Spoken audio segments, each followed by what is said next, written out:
গাঁৱৰ ৰাইজে ডিব্ৰুগড় জিলা মৃদুনীয়া গায়ন বায়ন সংস্থাটোৱে ইয়ালৈ নিমন্ত্ৰণ কৰি আনিলে।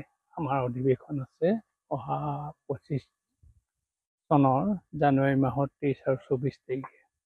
এই উপলক্ষে আমি তাত কিমানবিলাক অতিথি গোট খাব, প্ৰায় 8,000 অতিথি গোট খাব। তেওঁলোকক খোৱা বোৱাৰ কাৰণে আমি খেতিটো আৰম্ভ কৰিবলৈ ল'লোঁ ইয়াতে।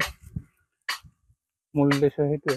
আৰু এতিয়া আমাৰ ইয়াত মুখ্যতঃ বন্ধাকবি আছে, প্ৰায় 15,000 মান আছে, আৰু ফুলকবি, ওলকবি, লাই, মূলা আৰু ৰঙালাও আছে, আৰু বিন আছে, প্ৰায় 4 বিঘা 5 বিঘা হ'ব। আৰু ঠিক তেনেধৰণে আমাৰ মটৰ আছে, মটৰ প্ৰায় 5 বিঘা হ'ব। আৰু তাৰপিছত আমি অতিৰিক্তভাৱে এইখিনি মাটি আছে প্ৰিপেয়াৰ কৰি থৈছোঁ, সেইখিনিতে আমি সাৰি ল'ব লৈছোঁ, আলু খেতি কৰিবলৈ লৈছোঁ। আলু বীজটো এতিয়ালৈকে আমাৰ হাতত পোৱা নাই, সেইকাৰণে আমাৰ ৰ'বলগীয়া হৈছে। তথাপি এই সপ্তাহৰ ভিতৰতে আমি আলু বীজটো দিয়াৰ কথা ভাবিছোঁ।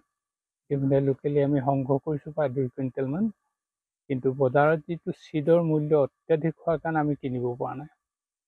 পাৰ কেজি এতিয়া তেওঁলোকে পাৰ কুইণ্টেল 42,4,200 টকাকৈ তেওঁলোকে বিচাৰিছে। সেইটো কাৰণে আমাৰ অলপ চিন্তা কৰিবলগীয়া আছে।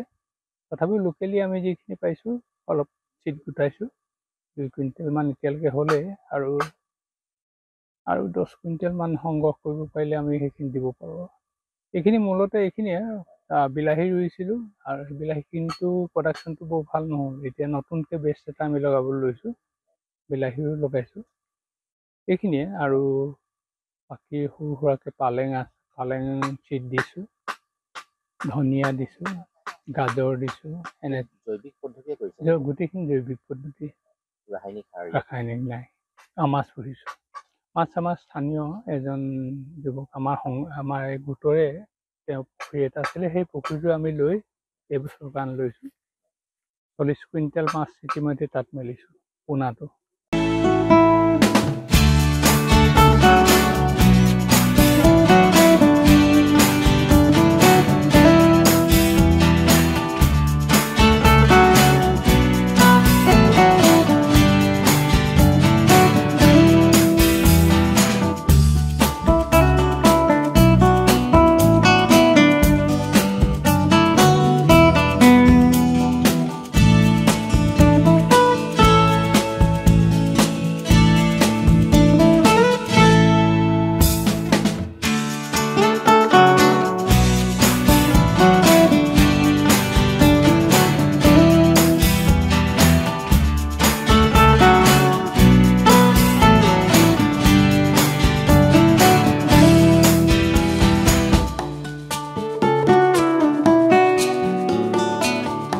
যিকোনো খবৰৰ বাবে যোগাযোগ কৰক 7099017330 অথবা 7099017990 নম্বৰত।